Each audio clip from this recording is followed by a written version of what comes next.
Hey guys, welcome to my channel. We are reading Little Women, and we are actually on part 4, chapter 4. And I'm going to just start reading it and just see what it's called. It's called Burdens. So we're going to start reading. Chapter 4, Burdens. Oh dear, uh, how hard it does seem to take your packs, sigh Meg. The morning after the party, I wish it was Christmas or New Year's all the time. Wouldn't it be fun? Answered Joe, yawning dismally. We shouldn't enjoy ourselves half so much as we do now. But it does seem so nice to have little suppers and bouquets and go to parties. It's like other people, you know, and I always envy girls who do such things. I'm so fond of luxury, said Megan. Well, we can't have it, so don't let's grumble. But shoulder our bundles and trudge along our as cheerful as Marmaid does. I'm sure Aunt March is a regular old man of the sea to me, but I suppose when I learn to carry her without complaining, will fumble off. The idea tickled Joe's fancy and put her in good spirits, but Megan didn't brighten for her burden. Consenting of four spoiled children seemed heavier than ever. She hadn't heart enough to make herself pretty, as usual, but putting on a blue neck ribbon. Where's the use of looking nice when no one sees me but those who cross fidgets, she muttered. So Meg went down wearing an injured look. Everyone seemed rather out of sorts and inclined to croak. Beth had a headache, lay on the sofa trying to comfort herself with the cat and three kittens. Amy was fretting because her lessons were not learned and she couldn't find her rubbers. Joe would whistle and make a great racket getting ready. Miss March was very busy trying to finish a letter which must go at once, and Hannah had the grumps for being late. Didn't suit her. Girls, do be quiet one moment. I must get this off by the early mail, cried Miss March. There was a lull broken by Hannah, who bounced in, laid two hot turnovers on the table, and bounced out again. These turnovers were insatiation, and the girls called them muffs, for they had no others, and found the hot pies very comforting to their hands on the cold mornings.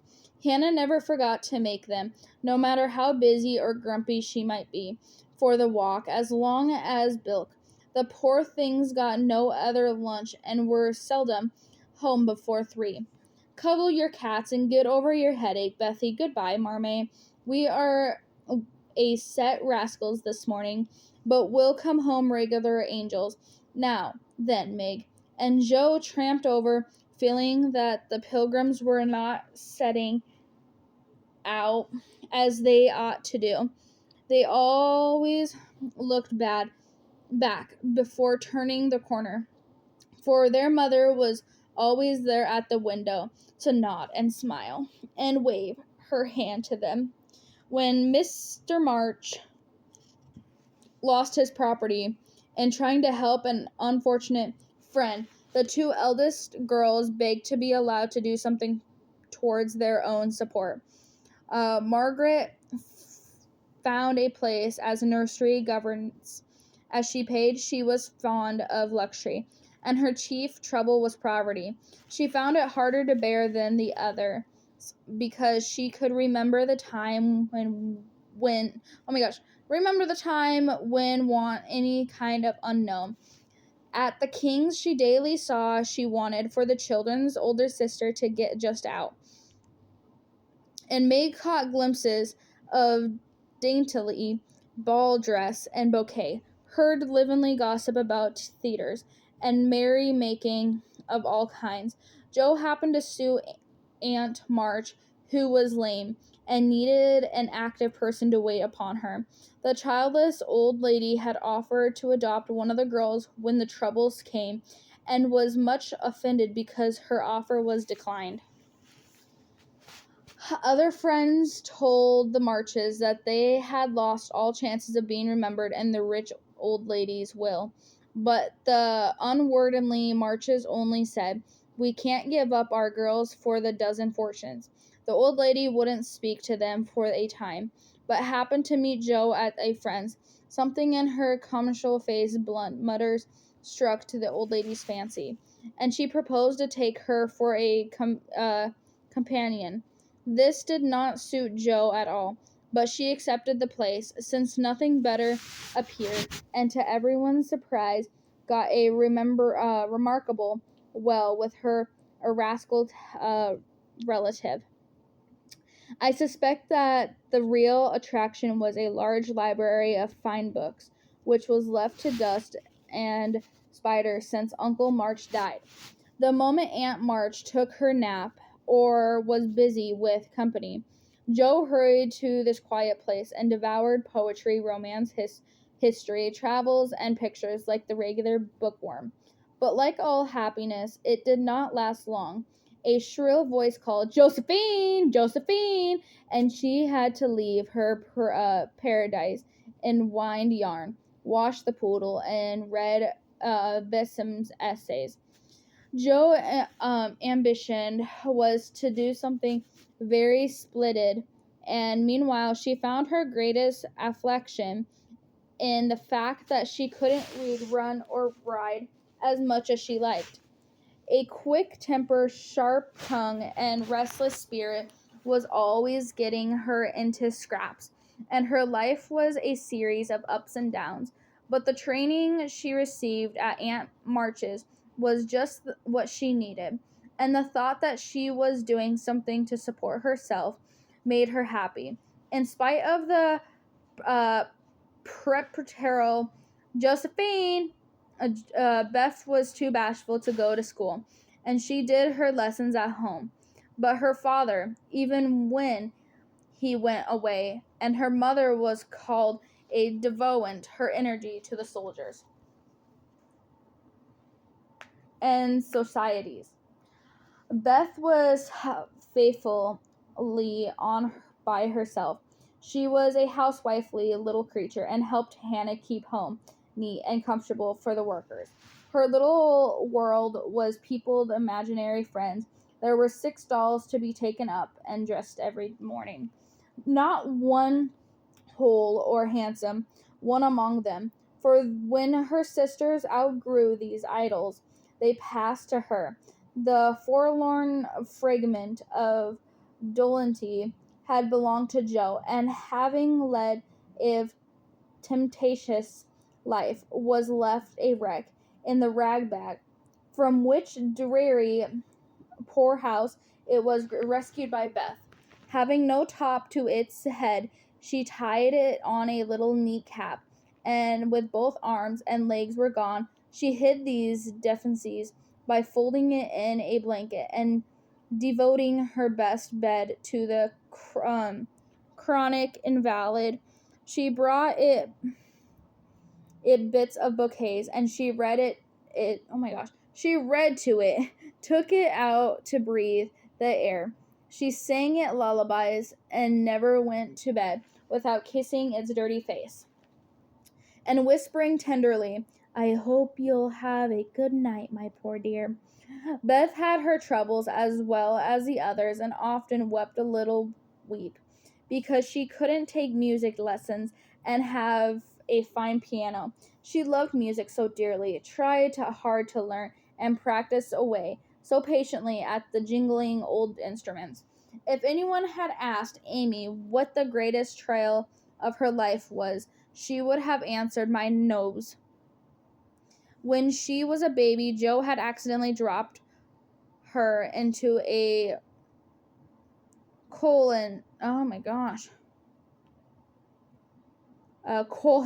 hood, and Amy insisted that the fall had ruined her nose forever. It was not big nor red, it was only regular flat, and all the pinching in her world could not give it all a strontic point. No one minded it but herself, and it was doing the best to grow.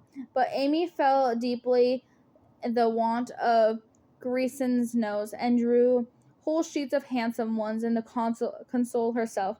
Little Rapunzel, as her sisters called her, had decided talent for drawing and was never so happy as when copying flowers, designing fairies, or illustrating stories. Her teachers complained that instead of doing her sums, she covered her slate with animals. She got through her lessons as well as she could and managed to escape premeds, premeds, premedits by being a model of devorment. Her little airs and graces were much admired. So were her accomplishments, for besides her drawing, she could play 12 tunes, croquet, and read French without mispronouncing more than 2/3 of the words. Amy was in a fair way to be spoiled, for everyone pitied her. One thing, however, rather quenched her dignity. She had to wear her cousin's clothes. Now, foreign mammas hadn't a particle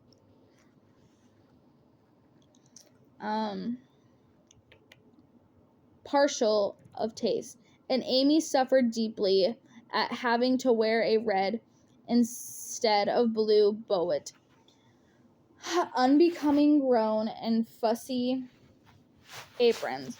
Meg was Amy's confidant and monitor, and by some strange attraction of opposites, Jo was gentle. Beth's to Jo alone did the shy girl tell her thoughts, and over her big scarum sister, Beth exercised more influence than anyone in her family, and two older sisters were the great deal to each other. But both took one of the younger into their keeping. Play, mother, they called it, and put their sisters in the place of their discarded dolls. Has anyone got anything to tell? It's been such a dismal day.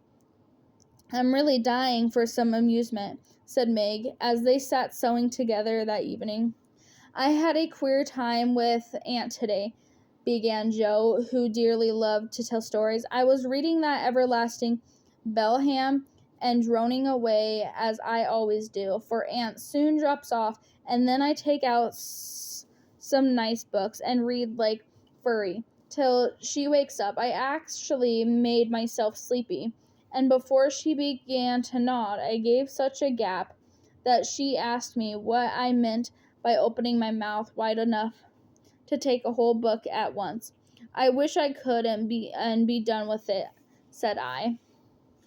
Then she gave me a long lecture on my sins and told me to sit and think over them while she just lost herself for a moment. She never finds herself very soon.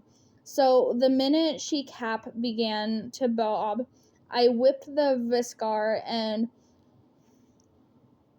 Wakefield out of my pocket.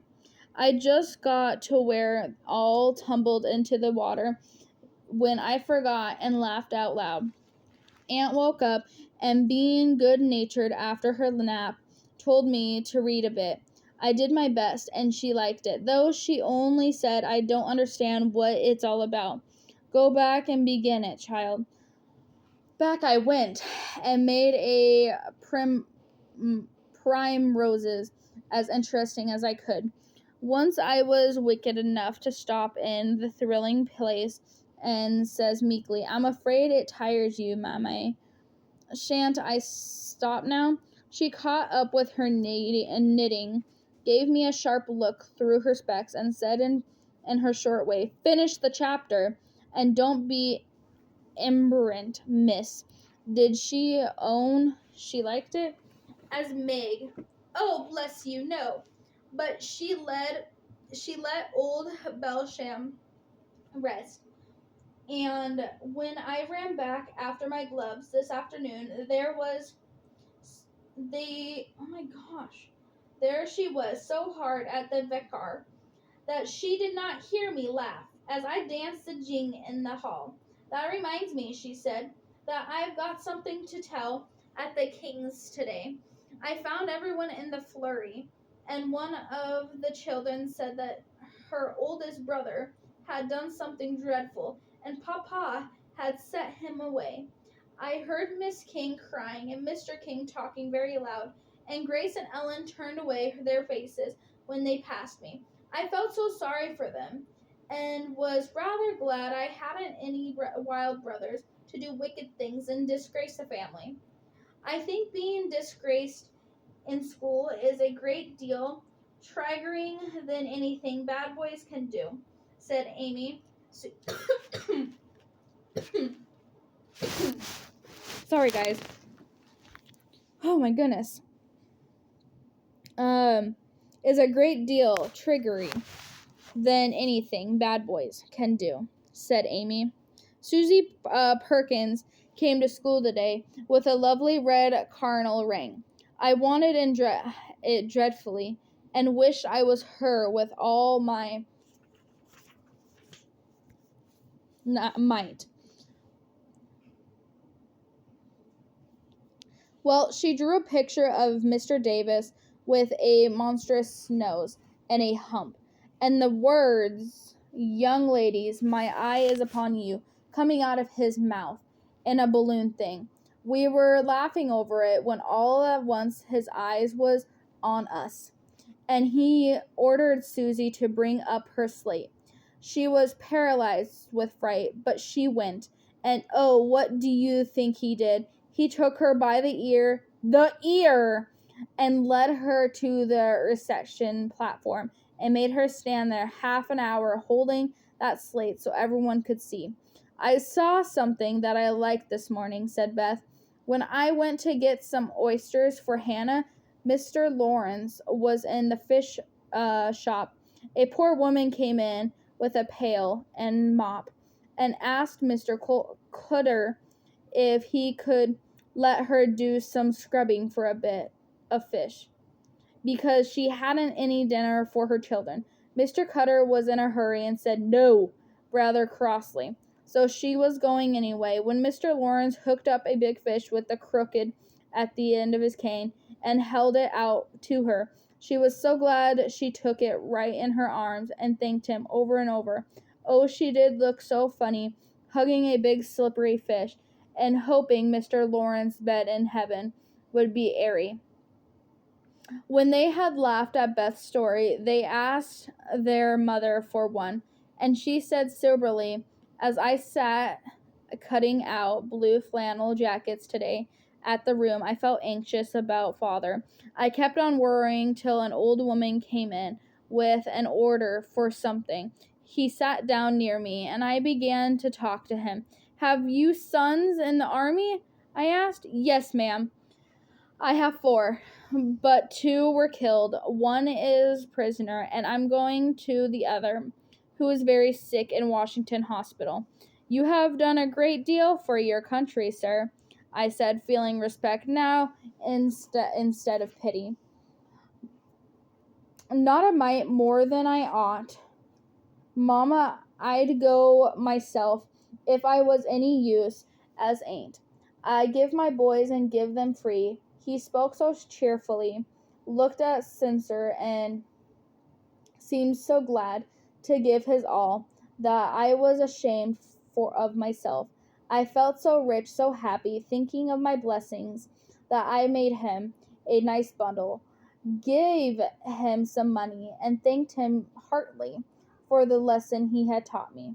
Tell me another story, Mother, one with a moral to it, like this. I like to think about them afterwards, and if they are real, and not too preachy, said Jill. Miss March smiled and began at once.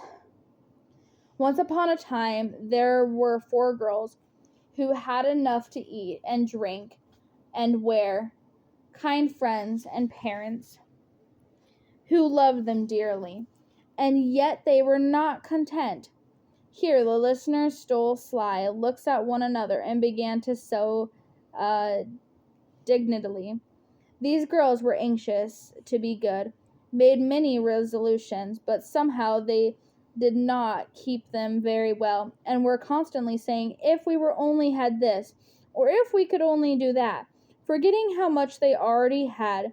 So they asked an old woman what spell they could use to make them happy, and she said, when you feel discontented, think over your blessings and be grateful. They decided to try her advice and were surprised to see how well off they were. One discovered that money couldn't keep shame and sorrow out of the rich people's houses. Another that though she was poor, she was a great deal happier than with her young youth and good spirit with a certain friendly old lady who couldn't enjoy comforts. A third that disagreeable as it was help get dinner. It was harder still to go begging for it. The fourth was even carnally rings were not available so valuable in good behavior. So they agreed to stop complaining, to enjoy the blessings already possessed, and try to deserve them, lest they should be taken away entirely instead of increased. Now, Marmee, that is very cunning of you to turn our stories against us. I like that kind of sermon. It's a sort father used to tell us, said Beth thoughtfully. We needed that lesson. We won't forget it. If we do, you just say to us, old Chol did the Uncle Tom. Tink ob your marcies, chillin' tink oh your marcies, added Joe, who could not for the life to help her get to the morals of fun. And that is the end of chapter 4. I will see you guys in chapter 5 in just a bit. You guys have a good day.